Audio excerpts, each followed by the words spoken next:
Санарип аймак автоматташтырылган маалымат системасын 2020 жылдын аягына чейин толугу менен ишке ашыруу керек. Бул тууралуу Кубат Бекборонов санариптештирүү боюнча 2020 жылдын биринчи жарым жылдыгында аткарылган иштерди талкуулаган кеңешмеде билдирди.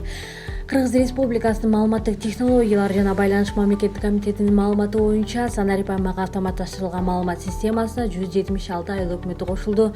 Санарип аймак системасын жүзөгө ашыруу жергиликтүү өз алдынча башкаруунун натыйжалуулугун жогорулатып, адистердин калкка мамлекеттик кызмат көрсөтүүсүндөгү ишин автоматташтырууну шарттайт. Ошондуктан системаны аймактардагы шаарлар менен айыл өкмөттөргө киргизүү иштери күчөтүлүүгө тийиш.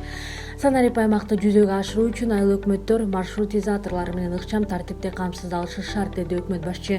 Кеңешмеде саламаттык сактоо, билим берүү тутумдарын санариптештирүү маселеси дагы талкууланды. Билим берүү жана илим министрлигинин маалыматына ылайык, өлкө боюнча 2292 мектептин 99% интернетке туташтырылды.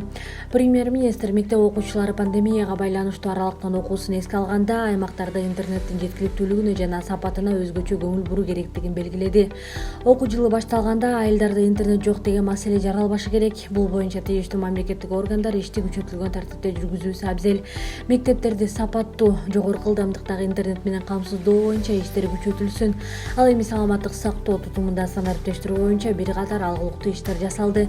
Ошентсе да аймактардагы медициналык мекемелерге кеңири масштабтагы маалыматтык технологияларды киргизүүнү аягына чыгаруу зарыл, деп белгиледи өкмөт башчы. Ошондой эле жыйында мамлекеттик органдардын санариптештирүү боюнча аткарып жаткан иштери талкууланып, бул багыттагы жумуштары кечеңдеп жаткан айрым тармактардын жетекчилерине бир катар милдеттенмелер коюлду. Кеңешмеде түндүк мекемелер аралык электрондук системасы, мамлекеттик органдардын электрондук документ алмашуусу, иш кагаздарды санариптештирүү боюнча маселелер талкууланып, тармактык мамлекеттик органдарга тийиштүү тапшырмалар берилди.